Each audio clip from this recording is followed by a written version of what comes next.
بسم اللہ الرحمن الرحیم۔ گمنام ہیرو کے معزز ناظرین السلام علیکم۔ دوستو لائک ضرور کر دیا کریں، شکریہ۔ آئیے چلتے ہیں کہانی کی طرف۔ دھیمی دھیمی خوشبو کی آنچ گردش کرنے لگی۔ مقدر کی عجیب ستم ظریفی تھی کہ چند ہی دن میں اس سے اچھی طرح واقف ہو چکا تھا، لیکن اس کے لیے میرا چہرہ تک ناآشنا تھا۔ میں نے مسکراتے ہوئے اسے بیٹھنے کا اشارہ کیا اور وہ پھرتی سے دروازہ کھول کر میرے برابر والی نشست پر جم گئی۔ میں نے ہلکے سے کار آگے بڑھا دی۔ بڑا عجیب علاقہ ہے یہ، وہ زیادہ وقت ضائع کیے بغیر ہی بول پڑی۔ کافی دور سے چلی آ رہی ہوں، لیکن دور تک سواری کا پتہ نہیں ہے۔ اکیلی عورت کو دیکھ کر تو ہر کوئی شیر ہو جاتا ہے۔ اس نے بڑی معصومیت کے ساتھ اپنی تشویش کا اظہار کرتے ہوئے میرے ذہن میں منفی خیالات ابارنے کی کوشش کی۔ اکیلی عورت اور پھر آپ جیسی۔ میں نے اس کے خوبصورت چہرے پر نگاہ ڈالتے ہوئے معنی خیز لہجے میں کہا، میرا نام رخشی ہے۔ مجھے خوشی ہوئی کہ اس نے مجھے اصل نام بتایا تھا۔ سکندر علی کے مکان میں چہرے پر نقاب مانڈ کر ایک چور کے روپ میں داخل ہوا تو وہ بھی میری زاد میں آئی تھی۔ میں نے اسے سکندر علی کی سیکٹری سمجھ کر انتقامی سلوک کیا تھا اور محض ہیرا پھیری کے بجائے بھرپور ڈکیتی کا ارتکاب کر بیٹھا تھا، لیکن سکندر علی نے مرنے سے قبل مجھ پر اس کی اصلیت کا راز فاش کر دیا تھا کہ سیکٹری یا مالک کے روپ میں وہ اوپر والوں کی طرف سے مسلط کی گئی ایک نگراں تھی، اور اسی نے چوری کی اطلاع اوپر پہنچا کر سکندر علی کی تباہی کی داغ بیل ڈالی تھی، جس کے نتیجے میں وہ معزول ہو کر سکندر فارمز کے ویرانے میں پناہ لینے پر مجبور ہو گیا، لیکن وہاں میری ذات میں آ کر اپنے انجام کو پہنچ گیا۔ اس اعتبار سے وہ میرے لیے اہم تھی کہ سکندر علی سے اوپر والوں کی معتمد خاص تھی اور B4 کے بارے میں اپنی رپورٹ انہیں پہنچاتی رہی تھی۔ وہ سکندر علی کو نکل چکی تھی۔ اس کے بعد B4 کا منصب مجھے مل چکا تھا۔ شاید اسی وجہ سے پورے ہتھیاروں سے لیس ہو کر میرے سامنے آئی تھی کہ میں اس کی اداؤں کا شکار ہو جاؤں، اور تنظیم کا کوئی بڑا مجھے اس آشنائی پر ملامت کرنے کے بعد مجھے اس کو گھر میں ڈالنے کا حکم صادر کر دے۔ اس طرح میرا ایک ایک لمحہ اور ہر مصروفیت تنظیم کے تابع ہو کر رہ جاتی۔ میں جانتے ہوئے بھی انجان بن کر اسے نمٹنا چاہ رہا تھا، اور ان چند لمحوں کو امر بنانے کے لیے ذاتی تعارف پر اتر آئی تھی، جیسے میں واقعی اس سے ناواقف ہوں۔ میں اسے ذرا بھی شبے کا موقع دیے بغیر اپنے مقاصد کے لیے استعمال کرنا چاہتا تھا۔ ایک سہیلی سے ملنے آئی تھی، وہ بیچاری خود شہر چھوڑتی، لیکن اس کی کار کا سلف خراب ہو گیا۔ دھکا لگا کر کار سٹارٹ کرنا چاہی تو کلچ میں گڑبڑ ہو گئی، اور میں فاصلے کا اندازہ کیے بغیر اپنے زوم میں ٹیکسی کی تلاش میں چل پڑی۔ بولتے بولتے وہ دل ربایانہ انداز میں ہنس پڑی، یہ سب تو بس بہانے تھے، ورنہ مقدر میں آپ سے ملنا تھا۔ ویسے آپ کیا کرتے ہیں؟ جو کرنا پڑے کر لیتا ہوں، میں نے سنجیدگی سے کہا۔ آپ تو خاصے دلچسپ آدمی ہیں، وہ بے تکلف ہونے کی نیت سے بلا وجہ کہا مار کر بولی، بڑی ذومعنی باتیں کرتے ہیں۔ اس کا ایک ہی مطلب ہے رخشی صاحبہ۔ میں سڑک کی طرف دیکھتے ہوئے بولا، ملازمت کرتا ہوں، جو سیٹھ چاہتا ہے کرنا پڑتا ہے۔ دوستی کے بارے میں کیا خیال ہے آپ کا؟ اس بار وہ ہنسی نہیں تھی، لیکن آواز میں مٹھاس تھی۔ لڑکیوں سے دور رہتا ہوں، اسلام پسند ہوں۔ میں نے سنجیدگی برقرار رکھی، مگر وہ کھل اٹھی۔ اسلام پسند تو میں بھی ہوں، بلکہ مسلمان ہوں، لیکن کیا سارے اسلام پسند آپ ہی جیسے ہوتے ہیں؟ بحث نہیں، میں نے سختی سے اسے ٹوک دیا۔ آپ یہ فرمائیں کہ کہاں اترنا پسند کریں گی؟ جہاں آپ چاہیں، اس نے دل آویز لہجے میں کہا، اور میں خاموشی سے سر ہلا کر رہ گیا۔ وہ اطمینان سے بیٹھی رہی اور میں نے کار کی رفتار بڑھا دی۔ چند منٹ بعد میں نے کلیفٹن سے شہر جانے والی بارونق شاہراہ پر سپر مارکیٹوں سے گرا ہوا چوراہا گھوم کر کار روکی تو وہ چونک پڑی اور استفہامیہ نگاہوں سے میری طرف دیکھنے لگی۔ میرا خیال ہے کہ یہاں سے آپ کو سواری مل جائے گی۔ میں نے پرسکون لہجے میں کہا۔ آپ دل آزاری کر رہے ہیں، میری وہ غصیلے لہجے میں بولی۔ دوبارہ ملاقات ہوئی تو دل جوئی بھی کر لوں گا، اس وقت میں پریشان ہوں اور تنہائی چاہتا ہوں۔ میں نے اس سے پیچھا چھڑانے کی نیت سے عاجزانہ لہجے میں کہا اور وہ مجھے پھاڑ کھانے والی نظروں سے گھورتے ہوئے کار سے اتر گئی۔ غصے میں اس نے کار کا دروازہ پوری طاقت سے بند کیا تھا، جیسے اسے میرے منہ پر مارا ہو۔ میں نے زیر لب مسکراتے ہوئے اپنی کار کا انجن بند کر دیا۔ میں اس سے سوچے سمجھے منصوبے کے تحت رکھائی سے پیش آتا رہا تھا، کیونکہ مجھے پورا یقین تھا کہ وہ جس انداز میں مجھ سے ٹکرائی تھی، اس کے پیش نظر اسے آسانی سے میرا پیچھا نہیں چھوڑنا چاہیے تھا، اور میں خود بھی اس موقع کو گنوانا نہیں چاہتا تھا۔ میرے نزدیک اس کی ذات C1 سے زیادہ اہم تھی۔ اگر وہ میرے داؤ میں آ جاتی تو میں اس سے بہت کچھ اگلوا سکتا تھا۔ انجن بند ہوتے ہی وہ تیر کی طرح دوبارہ کار کی کھڑکی پر آئی تھی۔ کیا اب یہاں تماشا بنانے کا ارادہ ہے؟ اس کا چبھتا ہوا لہجہ ملامت آمیز تھا۔ ایسا معلوم ہو رہا تھا جیسے وہ میری پرانی شناسا رہی ہو۔ یہ پوچھنا بھول گیا تھا کہ دوبارہ ملاقات کہاں ہو سکے گی۔ میں نے ڈٹائی سے مسکراتے ہوئے کہا، اس وقت میں پراگندہ ذہنی کا شکار نہ ہوتا تو تم مجھے بہت دلچسپ آدمی پاتی۔ اس نے بے پروایانہ انداز میں اپنا سر جھٹکا اور دروازہ کھول کر دوبارہ کار میں بیٹھ گئی۔ میرے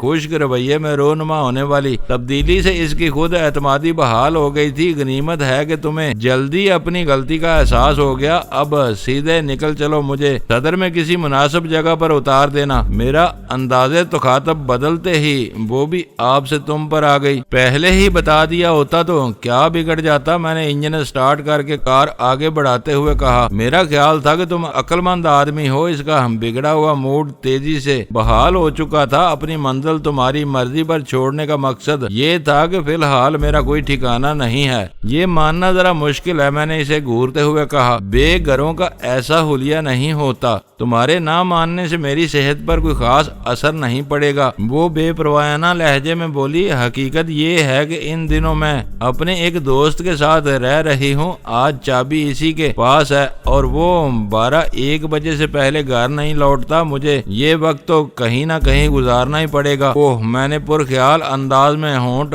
سکوڑ کر سیٹی بجاتے ہوئے کہا۔ تالا کھولنا میرے بائیں ہاتھ کا کھیل ہے، لیکن اس وقت مجھے واپسی کی عجلت ہے۔ پتہ بتا دو تو دلجوئی کے لیے کل کسی وقت خود تمہارے گھر پہنچ جاؤں گا۔ میں باتوں ہی باتوں میں اس کا ٹھکانہ معلوم کرنا چاہ رہا تھا۔ ایسی غلطی بھی نہ کر بیٹھنا، وہ جلدی سے بولی۔ میرا دوست یہ بات بالکل بھی برداشت نہیں کرے گا کہ مجھ سے کسی اور کے اتنے قریبی مراسم ہوں کہ وہ میرے ساتھ گھر تک لگا چلا آئے، پھر بھی رات کے 12-1 بجے گھر آتا ہے۔ میں نے طنزیہ لہجے میں کہا۔ اس کا اپنا فعل ہے، میں اس کی بیوی تو ہوں نہیں جو اس کی بے اعتدالیوں پر روک ٹوک سکوں۔ اس نے بے پرواہ لہجے میں کہا۔ یہی کافی ہے کہ اس نے مجھے اپنے یہاں پناہ دی ہوئی ہے، پھر تمہارا گزارا کیسے ہوتا ہے؟ میں نے معنی خیز لہجے میں کہا۔ نرے احمق ہی ہو، وہ قدرے جھیمپتے ہوئے لہجے میں بولی۔ اتنی گفتگو کے بعد بھی اس سوال کی ضرورت باقی رہ گئی تھی۔ بلا کی چلاک عورت تھی، اس نے پہلی ہی ملاقات میں بے تکلف ہونے کے ساتھ یہ بھی ظاہر کر دیا تھا کہ وہ بے گھر ہے۔ اس کا کھلا مطلب یہی تھا کہ مجھے دعوت دے رہی تھی کہ مجھ میں ہمت ہو تو میں اسے اپنے ساتھ رکھ لوں۔ اپنا موجودہ پتہ وہ نہایت ہوشیاری کے ساتھ گول کر گئی تھی، لیکن اس وقت اچانک ہی مجھے خیال پیدا ہوا کہ کہیں وہ C1 کے ساتھ نہ رہ رہی ہو۔ سکندر علی کی مخبری پر رکشی تھی اور اسے معزول کر کے گوشہ نشینی پر مجبور کرنے کے فرائض C1 نے سر انجام دیے تھے۔ خود سکندر علی نے مجھے بتایا تھا کہ B4 کے طور پر جن لوگوں سے اس کا رابطہ تھا، ان میں سے C1 اور رکشی کے علاوہ کسی کو اس کی دوہری شخصیت کا علم نہیں تھا۔ اس طرح C1 اور رکشی کے مابین مفاہمت کے واضح امکانات موجود تھے۔ مجھے یاد آیا کہ جب میں نے سکندر علی کی خوابگاہ سے ملنے والے C1 کے نمبر پر فون کیا تھا تو دوسری طرف سے ایک نسوانی آواز سنائی دی تھی۔ مجھے یقین ہونے لگا کہ وہ آواز رکشی کی رہی ہوگی۔ اس وقت میرا ذہن اس امکان کی طرف متوجہ نہیں تھا، لہٰذا میں اس کی آواز پہچان ہی نہ سکا۔ پھر میں نے دانستہ خاموشی اختیار کر لی۔ یہ بات یقینی تھی کہ وہ کسی کی ہدایت پر میرے پیچھے لگی تھی۔ ایسی صورت میں گریز بھی کرتا تو وہ خود ہی دوبارہ مل بیٹھنے کی راہ نکالنے کی کوشش ضرور کرتی۔ پھر کل مل رہے ہو، پل سے گزرتے ہوئے وہ میری توقع کے عین مطابق سوال کر ہی بیٹھی۔ کل میں مصروف ہوں، میں نے مایوسانہ لہجے میں کہا، اسی لیے پتہ معلوم کر رہا تھا تاکہ جیسے ہی فرصت ملے خود ہی تمہارے پاس پہنچ جاؤں۔ اور پرسوں کے بارے میں کیا خیال ہے؟ اس نے چبھتے ہوئے لہجے میں پوچھا۔ پھر وہی کٹ حجتی۔ میں نے برا سا منہ بنا کر کہا، میں تمہیں بتا رہا تھا کہ سیٹ کی نوکری کرتا ہوں۔ اگر پرسوں سیٹ نے کسی بگار میں لگا دیا تو تم میرے انتظار میں اپنا سر پیٹتی رہ جاؤ گی۔ وہ سوچ میں پڑ گئی۔ کار تیزی کے ساتھ فیریئر ہال کے سامنے بڑھتی چلی گئی۔ اسے احساس ہو رہا تھا کہ پنچھی کو اپنے جال میں پھانسنے کے لیے اس کے پاس وقت بہت کم رہ گیا ہے۔ اگلے 2 موڑ گھومنے کے بعد کار الفینسٹن سٹریٹ پر جا نکلتی اور اسے بادل نخواستہ کہیں نہ کہیں اترنا ہی پڑتا۔ بڑی عجیب صورتحال تھی۔ وہ بھی ہم دونوں ایک دوسرے کو شکار سمجھ رہے تھے اور دامن بچاتے ہوئے اپنی اپنی گاتوں میں مصروف تھے۔ فرق صرف اتنا تھا کہ وہ میرے عزائم سے بے خبر تھی، جبکہ میں اس کے ارادوں سے بخوبی واقف تھا، لہذا میں سکون میں تھا۔ لیکن اس کا اضطراب لمحہ بے لمحہ بڑھتا ہی جا رہا تھا۔ میٹروپول کے چوراہے سے گزرتے ہوئے وہ بول ہی پڑی۔ اس نے ایک فون نمبر بتایا تھا۔ نمبر میرے قیاسات کی 100% تصدیق کر رہا تھا، کیونکہ سکندر علی کی ڈائری سے ملے ہوئے چاروں نمبر مجھے زبانی یاد تھے۔ اس نے جو نمبر بتایا وہ بلا مبالغہ C1 کا تھا۔ جب فرصت ہو تو اس نمبر پر رنگ کر لینا، وہ کہہ رہی تھی۔ اسی وقت کوئی پروگرام طے کر لیں گے۔ تم بھی عجیب آدمی ہو، اتنی شاندار کار میں گھوم رہے ہو اور نوکری ایسے سیٹ کی کرتے ہو جس کے مزاج کا پتہ نہیں ہوتا۔ حکم کی تعمیل کے بجائے مزاج شناسی شروع کر دوں تو شاید نوکری کے ساتھ اسی لمحے کار بھی چھن جائے۔ سیٹ لوگ اکثر سنکی اور خود پسند ہوتے ہیں۔ اپنا الو سیدھا کرنے کے لیے ان کی ہاں میں ہاں ملانا ہی پڑتی ہے۔ تو یوں کہو کہ درباری ملازمت ہے تمہاری۔ اگلی ملاقات کا طریقہ کار طے ہو جانے کے بعد وہ مطمئن نظر آنے لگی تھی، لہذا اس کا کہا خاصا جاندار تھا۔ میں خاموشی کے ساتھ اس کی طرف دیکھتا رہ گیا۔ وہ ایلفی کی اس گلی کے نکڑ پر اتر گئی جہاں ایک ہوٹل واقع ہے۔ میں سیدھا نکلتا چلا گیا۔ اس نے فون نمبر دے کر میری مشکل آسان کر دی تھی، ورنہ میں فیصلہ کر چکا تھا کہ اتارنے کے بعد اس کے ٹھکانے کا سراغ لگانے کے لیے اس کا پیچھا کروں گا۔ میں جناح روڈ سے شاہراہ قائدین ہوتا ہوا میں گھر پہنچا تو باہر جہانگیر کی سیاہ سیلون دیکھ کر بے اختیار میرے حلق سے ایک گہری سانس آزاد ہو گئی۔ دن میں وہ اپنے دفتر میں مجھ سے خاصی بے تکلفانہ گفتگو کر چکا تھا۔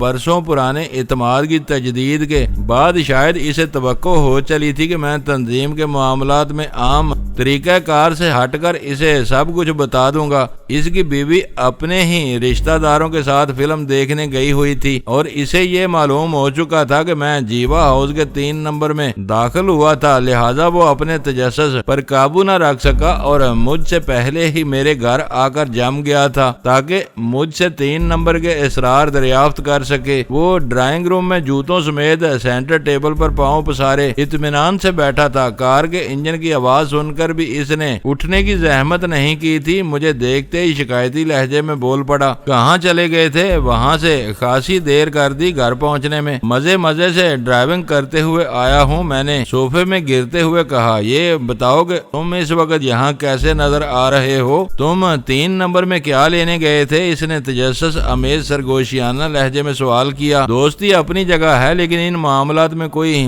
بے احتیاطی کر کے میں اپنی گردن نہیں پھنسوانا چاہتا۔ میں نے کم و بیش اسی کے الفاظ اسے لوٹا دیے۔ یہ غنیمت ہوا کہ تم نے جیوا ہاؤس والوں سے میری گلو خلاصی کرا دی، ورنہ صورتحال خاصی الجھ جاتی۔ میرا جواب سن کر وہ سٹپٹا گیا۔ یہ نہ بھولو کہ میں دوست کے علاوہ تمہارا باس بھی ہوں۔ تمہیں مجھ سے اتنی رازداری برتنے کی کیا ضرورت ہے؟ اسٹینڈ بائی ہونے کے باوجود تم مجھ ہی کو جواب دے ہو۔ میں خود حیران ہوں کہ 3 نمبر میں میرا کیا کام تھا؟ میں نے اٹکنے کے بجائے سادگی سے کہا، گیا اور آدھے گھنٹے رک کر باہر آ گیا ہوں۔ ہو سکتا ہے کہ وہ صرف یہ دیکھنا چاہتا ہو کہ میں اپنے اس عجیب تجربے کا ذکر کس کس سے کرتا ہوں۔ کس کی ہدایت پر گئے تھے وہاں؟ اس نے میری آنکھوں میں جھانکتے ہوئے الجھن امیز لہجے میں سوال کیا۔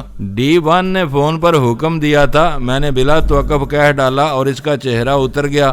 آج نیا مال آیا ہے، اس نے تھوڑے سے توقف کے بعد کہا۔ پوڑیاں اس بار چھوٹی ہیں، 6 روپے میں سب چٹنی ہو جائیں گی، لیکن کام بڑھنے کے ساتھ میری تشویش میں بھی دن بدن اضافہ ہوتا جا رہا ہے۔ غنیمت ہے کہ تمہیں کتوں اور مسلح محافظوں کا تو سہارا ہے، میں تو ہر وقت ہی کھلے نشانے پر ہوں۔ تو تم بتا ہی چکے ہو کہ D1 مجھے کسی خطرے میں جھونکنے کا فیصلہ کر چکا ہے۔ وہ اور بات ہے۔ اس کی آواز پھر رازدارانہ ہو گئی۔ طارق کے بعد ہم ایک ہی کشتی کے سوار ہیں، مجھے ڈر پولیس کی طرف سے ہے۔ کسی وقت ذات میں آ گیا تو میری پوزیشن کیا ہوگی؟ تمہارا اندازہ بالکل درست نکلا۔ سکندر علی کے قتل پر پولیس پوری قوت کے ساتھ حرکت میں آئی ہے۔ شہر کے 7 بڑے منشیات فروش اندر کر دیے گئے ہیں، چھوٹے موٹے کسی گنتی ہی میں نہیں ہیں۔ یوں سمجھو کہ اسے کسی VIP کا قتل سمجھا جا رہا ہے اور اعلیٰ حکام بذات خود تفتیش میں دلچسپی لے رہے ہیں۔ اوپر والے غافل تو نہ ہوں گے، میں نے کہا۔ ہو سکتا ہے کہ ان سنگین حالات میں وہ خود بھی چند روز کے لیے اپنی سرگرمیاں ترک کر دیں۔ ایسے حالات میں معمولی اہلکار بھی عموماً کوئی بڑا کارنامہ کر گزرتے ہیں۔ اس موضوع پر کچھ دیر تک تبادلہ خیال کرنے کے بعد وہ واپس چلا گیا اور میں اگلی صبح کے بارے میں غور کرنے لگا۔ سکندر علی کو قتل کرنے تک مجھے یہ معلوم نہیں تھا کہ اس کا عہدہ مجھے ملنے والا تھا، لیکن حالات نے اتنی تیزی سے پلٹا کھایا تھا کہ میں اپنی ترجیحات کا تعین بھی نہیں کر سکا تھا۔ فی الوقت تنظیم کی طرف سے میرے ذمے ایک کام تھا کہ ہیروئن کی برآمد کے لیے آدمی تیار کروں۔ اس کے علاوہ ساری الجھنوں کا تعلق میرے منصوبے سے تھا۔ C1 میرے سامنے تھا، رکشی اس کے ساتھ رہ رہی تھی۔ اس کے دیے ہوئے فون نمبر اور سکندر علی کے مکان سے ملنے والے نمبر میں ذرا بھی فرق نہیں تھا۔ اس نمبر کے ذریعے ان کا پتہ بآسانی معلوم کیا جا سکتا تھا اور ان پر ہاتھ ڈال کر کاروائی آگے بڑھائی جا سکتی تھی۔ دوسری طرف ایشین سینڈیکیٹ لمیٹڈ کے بارے میں خاصے کوائف موجود تھے، لیکن مجھے وہاں کامیابی کی موہوم سی امید تھی۔ بظاہر وہ ایک کاروباری فرم معلوم ہوتی تھی۔ اگر اس کے مالکان میں سے کوئی بالا ہی بالا ہیروئن کی تجارت کا مرتکب ہو رہا تھا تو اس پر ہاتھ ڈالے بغیر نیچے والوں سے کچھ معلوم کرنا ناممکن تھا۔ B1 اور B2 کے فون نمبرز کو میں نے فی الوقت نظر انداز کرنے کا فیصلہ کر لیا تھا، لیکن A2 کا نمبر میرے لیے اہمیت اختیار کر گیا تھا۔ جب تک B1 نے وہ نمبر مجھے نہیں بتایا تھا، میں اس بارے میں ہر شبے سے بالا تھا۔ میں بے دھڑک اس نمبر پر ایک بوڑھی سے بات بھی کر چکا تھا، لیکن بدلے ہوئے حالات میں ایسی کوشش مخدوش بھی ہو سکتی تھی۔ تنظیم کے خلاف کارروائی کے سلسلے میں 3 سمتیں کھلی ہوئی تھیں، C1 اور رکشی ایشین سینڈیکیٹ لمیٹڈ اور D2، جبکہ میرے پاس صرف 2 قابل اعتماد آدمی تھے۔ سلطان شاہ تو خیر تنخواہ دار جانثار بن چکا تھا، لیکن آخری ملاقات کے بعد میں غزالہ کو بھی اپنا مددگار سمجھنے لگا تھا۔ میں خوابگاہ کی روشنیاں گل کیے کافی دیر تک اس بارے میں غور کرتا رہا، لیکن کسی نتیجے پر نہ پہنچ سکا۔ میں نے اپنی پوزیشن بچائے رکھنے کے لیے یہ فیصلہ کر لیا تھا کہ جب تک میرے ہاتھ سب سے اوپر والے آدمی کے گریبان تک نہیں پہنچ جاتے، میں اپنی ذمہ داریوں کو پوری مستعدی سے سر انجام دیتا رہوں گا۔ اگلی صبح میرے ذہن میں سارے دن کی مصروفیات کا تانا بانا تیار ہو چکا تھا۔ سب سے پہلے میں نے ناشتے سے قبل D1 کی حیثیت سے جہانگیر کو فون کیا اور اسے ہدایت کی کہ حامد کے بارے میں تمام ممکنہ تفصیلات حاصل کر کے 10 بجے ٹرانسمیٹر پر مجھ سے رابطہ قائم کرے۔ مجھے یہ تو معلوم تھا کہ طارق نے یونیورسٹی کی حدود میں ہیروئن کو متعارف کرانے کے لیے حامد نامی کسی طالب علم کو اپنے جال میں پھانسا تھا، جس نے چند ہی روز میں قابل تعریف کارکردگی دکھائی تھی، لیکن اس سے آگے اس کے بارے میں مجھے کچھ معلوم نہیں تھا۔ میرا خیال تھا کہ باہر مال بھیجنے کے سلسلے میں ادھر ادھر بھٹکنے کے بجائے کارآمد ثابت ہو سکتا تھا، لیکن اس پر بھرپور طریقے سے ہاتھ ڈالنے کے لیے اس اس کے بارے میں تفصیلی معلومات ہونی ضروری تھی۔ 10 بجے میں نے اپنے دفتر کی تنہائی میں جہانگیر کی کال ریسیو کی اور اس کی لمبی چوڑی کہانی سنتا رہا۔ حامد موتی دادا سے ہر شام 7 بجے مال لینے آتا تھا۔ اس نے یونیورسٹی میں جبار نامی ایک لڑکے کو اپنے ساتھ ملایا ہوا تھا جو حامد کی لا علمی میں یونیورسٹی سے باہر بھی ہیروئن بیچنے لگا اور آخرکار اس علاقے کے ایجنٹوں کے ہاتھوں بری طرح مار کھا کر لالچ سے توبہ کرنے پر مجبور ہو گیا۔ اس کے بعد وہ دونوں یونیورسٹی سے باہر شہر کے دوسرے کالجوں میں بھی پیر جمانے میں کامیاب ہو گئے تھے۔ شام کو چلنے والے ان مشہور کالجوں میں ان دونوں کی غیر متوقع پذیرائی ہوئی تھی کیونکہ وہاں تعلیم حاصل کرنے والے بیشتر طلباء زبردست معاشی دباؤ سے مجبور ہو کر دن میں کہیں ملازمت کرتے تھے اور دفتر سے واپسی پر اپنا تعلیم کا شوق پورا کرتے تھے۔ اس تھکا دینے والی دوہری مشقت کے باعث اپنے نامساعد ماحول سے بغاوت اور فرار کے رجحانات ہونے لازمی تھے۔ یہی وجہ تھی کہ دوسرے کالجوں کے مقابلے میں منشیات کے عادیوں کی تعداد قابل ذکر تھی اور وہ صرف استعمال کرتے تھے جو انہیں باہر سے خریدنی پڑتی تھی۔ جبار سے پہلے ہیروئن کے اثرات کی کہانیاں ان کالجوں میں داخل ہو چکی تھیں، لہذا جب طلباء نے اس بالا نشین نشے کو اپنی دسترس میں موجود پایا تو فوری طور پر اس کی طرف راغب ہو گئے۔ نتیجے میں ان دنوں حامد موتی دادا کے کارندوں میں اہمیت اختیار کرنے لگا تھا۔ بہت محنتی اور قابل اعتماد لڑکا ہے سر۔ موتی دادا اس کی صلاحیتوں سے بہت متاثر ہے، اس میں آگے بڑھنے کی لگن موجود ہے۔ اوور جہانگیر نے اپنے اختتام کے ساتھ مجھے بولنے کا موقع فراہم کر دیا۔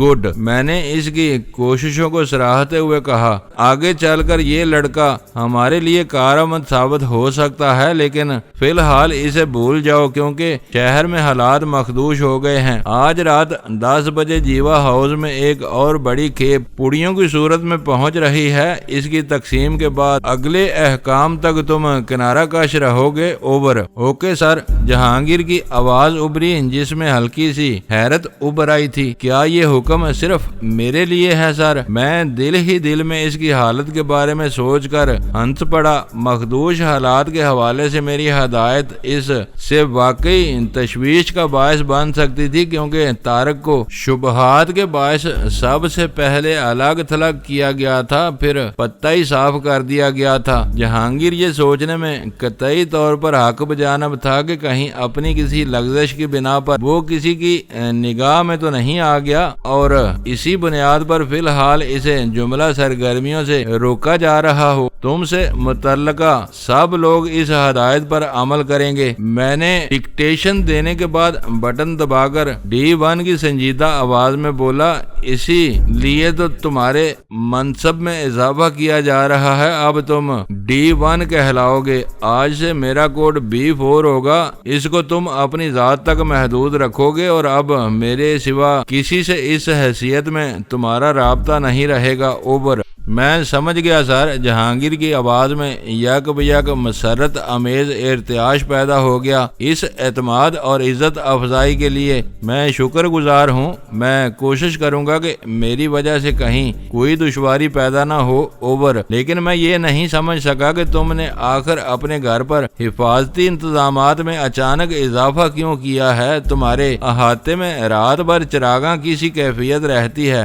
تم کس سے خوفزدہ ہو؟ اوور۔ جہانگیر کا جواب فوراً نہیں آیا۔ لائن پر چند ثانیوں کے لیے سکوت چھا گیا، پھر اس کی بوکھلائی ہوئی آواز ابھری، میں کسی سے خوفزدہ نہیں ہوں سر، بس ایسے ہی خیال آ گیا تھا کہ بڑھتے ہوئے کاروبار کی بنا پر بازار میں کچھ نادیدہ دشمن بھی پیدا ہو سکتے ہیں جن سے تحفظ کا بندوبست ہونا چاہیے۔ ہیروئن سے بہت سے لوگوں کا دھندا بری طرح متاثر ہوا ہے، چرس کی مارکیٹ گر گئی ہے۔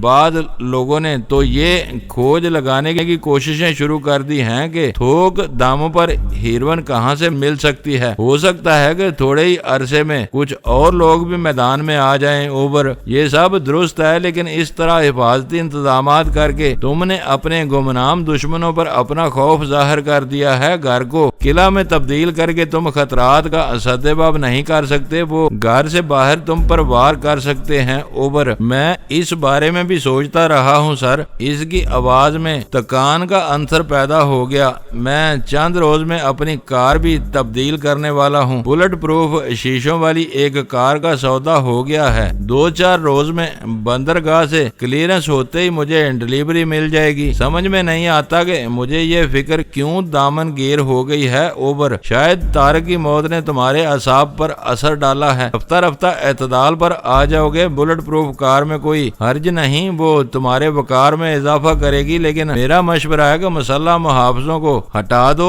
چراغاں کی بھی ضرورت نہیں، کتے اندھیرے میں بھی اجنبی کی بو پر حملہ کر بیٹھتے ہیں۔ میں یہ ہرگز یہ پسند نہیں کروں گا کہ میرا کوئی آدمی اپنی کسی بے اعتدالی کی وجہ سے دوسروں کی توجہ کا نشانہ بنے۔ کبھی کبھار میرے آدمی بھی صرف اسی لیے تمہارا تعاقب کرتے ہیں کہ تمہاری نقل و حرکت کی آزادی کا یقین برقرار رہے۔ جس دن کوئی تمہاری طرف متوجہ ہوا، اسی دن تم دشواریوں میں پڑ جاؤ گے۔ اوور اینڈ آل، میں نے سلسلہ منقطع کر دیا۔ میں نے اسے جو مشورہ دیا وہ حقیقت پر مبنی تھا۔ دوستی کی وجہ سے اس کی سلامتی مجھے عزیز تھی۔ اگر C1 اس کی احمقانہ احتیاطی تدابیر سے بھڑک جاتا تو شاید جہانگیر پر ہر وقت کوئی نہ کوئی مسلط کر دیا جاتا، اور اس کل وقتی نگرانی کے نتیجے میں اس کی کوئی بھی کوتاہی اسے زیر عتاب لانے کا سبب بن سکتی تھی۔ جہانگیر کا تحفظ میرے لیے اس اعتبار سے بھی اہم تھا کہ تنظیم میں وہ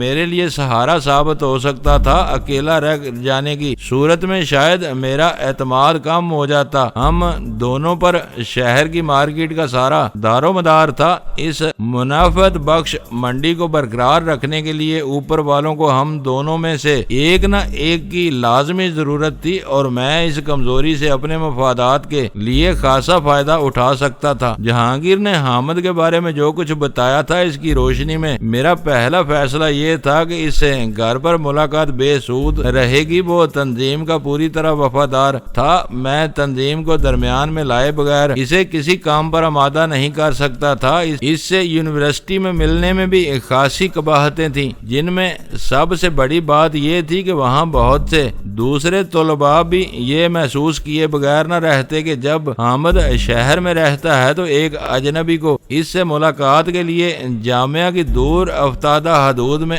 آنے کی کیا ضرورت تھی۔ کراچی سے 3 یورپی شہروں تک ہیروئن پہنچانے کے لیے میرا منصوبہ یہ تھا کہ حامد پر اپنی حیثیت ظاہر کیے بغیر اس وقت ہاتھ ڈالوں جب وہ موتی دادا سے مال لے کر لوٹ رہا ہو۔ ثبوت کی موجودگی میں اسے ذرا بھی دم مارنے کی جرت نہ ہوگی، اور وہ میری بلیک میلنگ کے دباؤ میں آ کر میرے لیے کام کرنے پر مجبور ہو جاتا۔ اس سے ملنے کے لیے 7 بجے کا وقت ہی مناسب تھا، جبکہ اسی شام میں نے غزالہ کے گھر پہنچنے کا بھی وعدہ کیا ہوا تھا، لہٰذا میں نے 3 بجے اسے فون کیا۔ اتفاقاً دوسری طرف وہ خود موجود تھی۔ جب میں نے اسے بتایا کہ شام کے بجائے میں اسی وقت اس کے گھر پہنچ رہا ہوں تو وہ بخوشی میرے استقبال کے لیے رضامند ہو گئی۔ میں دفتر سے غزالہ کے گھر کے لیے روانہ ہوا تو میرے دل و دماغ میں عجیب سی ہلچل مچی ہوئی تھی۔ میں ماضی سے اپنا رشتہ توڑ چکا تھا۔ لاہور سے نکلنے کے بعد ہمیشہ یہ احساس رہا کہ جیسے میں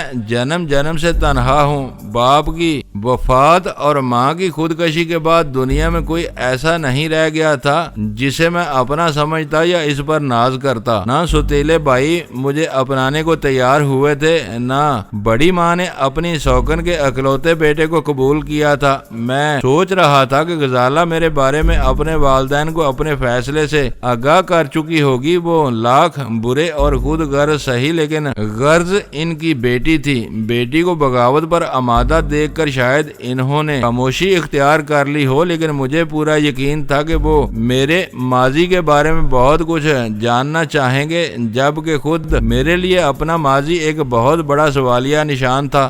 ریٹائرڈ اور تندخو باپ، یقین خور ماں اور پاگل بھائی پر مشتمل وہ گھرانہ مجھے خوف آور سا محسوس ہو رہا تھا۔ ان کی کمزوریاں اپنی جگہ تھیں، لیکن سوالی وہ نہیں تھے۔ میں ان کی بیٹی کا طلبگار تھا۔ ان کو پورا حق تھا کہ وہ اپنے ہونے والے داماد کے بارے میں ہر بات جاننے کی کوشش کریں۔ میرے لیے کسی گھریلو امتحان سے دوچار ہونے کا وہ پہلا موقع تھا۔ عموماً سارے ہی شادی شدہ لوگ زندگی میں ایک بار اس مرحلے سے ضرور گزرتے ہیں، اور بیشتر افراد افراد کے لیے وہی زندگی کا پہلا اور آخری تجربہ ثابت ہوتا ہے، لیکن میرا معاملہ مختلف تھا۔ میں کسی کو دھوکہ نہیں دینا چاہتا تھا۔ میں نے اپنے بارے میں غزالہ کو سب کچھ بتا دیا تھا بجز قتل کی ایک واردات کے، لیکن غزالہ اس بات کو ہرگز پسند نہ کرتی کہ میری زندگی کے منفی پہلو اس کے والدین کے سامنے بے نقاب ہوں اور انہیں سود و زیاں کے فلسفے کے تحت غزالہ کی بھرپور مخالفت کا موقع مل جائے۔ خیالات کے اس بے ربط اور گمبھیر ہجوم میں کھویا ہوا میں غزالہ کے بتائے ہوئے پتے پر پہنچ گیا۔ مختصر احاطے میں ایک دوسرے سے الگ تھلگ بنے ہوئے مکانات پر مشتمل وہ آبادی خاصی خوبصورت اور صاف ستھری تھی۔ میں نے سڑک کے کنارے بریک لگا کر ایک مرتبہ نیم پلیٹ پر لکھا ہوا نمبر دیکھا، پھر شیشے چڑھا کر نیچے اتر آیا۔ پھاٹک کے ستون میں لگا ہوا کال بیل کا بٹن دباتے ہی اندر پختہ روش پر کسی کے قدموں کی آواز ابری اور پھر پھاٹک کی ذیلی کھڑکی کھول دی گئی۔ اس خلا میں سے تانبے جیسی دمکتی ہوئی رنگت کی کھوپڑی والا ایک متوسط قامت لیکن ادھیڑ عمر شخص نمودار ہوا، جس کی آنکھوں میں شکوک و شبہات کی پرچھائیاں لرزاں تھیں۔ کرنل زوار زیدی صاحب، میں نے اس کی چبھتی ہوئی استفہامیہ نگاہوں کے جواب میں بوکھلا کر کہا۔ اس کے تیور میرا جائزہ لیتے ہوئے میں غزالہ کا نام بھی زبان پر لانے کی ہمت نہ کر سکا تھا۔ میں ہی ہوں، وہ مجھے سر سے پیر تک گھورتے ہوئے کرخت آواز میں بولا، کیا بات ہے؟ دوستو ویڈیو کو لائک ضرور کر دیا کریں۔ ISI پاک آرمی زندہ باد، پاکستان پائندہ باد۔ معزز ناظرین، اپنا خیال رکھیے گا اور اپنے اس چینل کا بھی شکریہ۔